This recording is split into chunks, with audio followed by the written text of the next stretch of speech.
Hi, welcome to the Culture Adjustment lecture. And so basically, we have this idea of what do you do when you come to a new place? What's the typical pattern that someone experiences when they're in a new place? In our case, in a new country, in a new culture. And if you look online, and I encourage you to research cultural adjustment or cultural adjustment cycle, you'll see a basic pattern seems to emerge.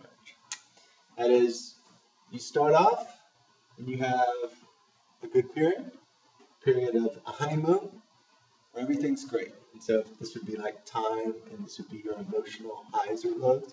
And so you'd be at a high. It's new, it's different, things are good. All right. And then after that, you have a period where something happens, and this is usually called culture shock. And all of a sudden, things aren't done good anymore. And you have an emotional low period. All right. And so the trick is, if you just go on vacation, you just stay up there. You go visit someplace for a week, and it's all great, and then you go home, right? But if you stay a little bit longer, you realize, oh, there's some annoyances or inconveniences or things that are different from what I'm used to. And in our case, maybe it's language, maybe even the simple daily tasks require a lot more thought. Maybe writing emails for work in English just takes a little bit more effort than they do in another language that you're more used to. And so you get to this point, you get to a kind of a depressed state, or what they call a culture shock state.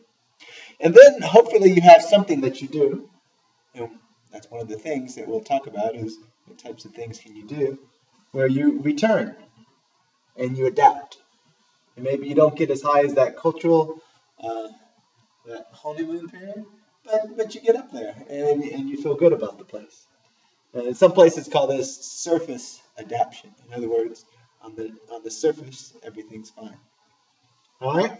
Then you go through that period again. You get some other shock, some other betrayal, or something has changed that makes you not view the world in the same way.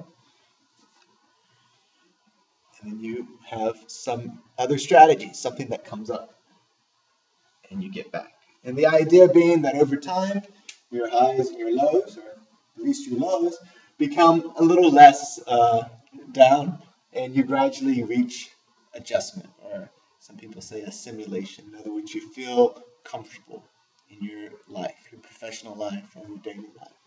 And so this would be called the cultural adjustment cycle.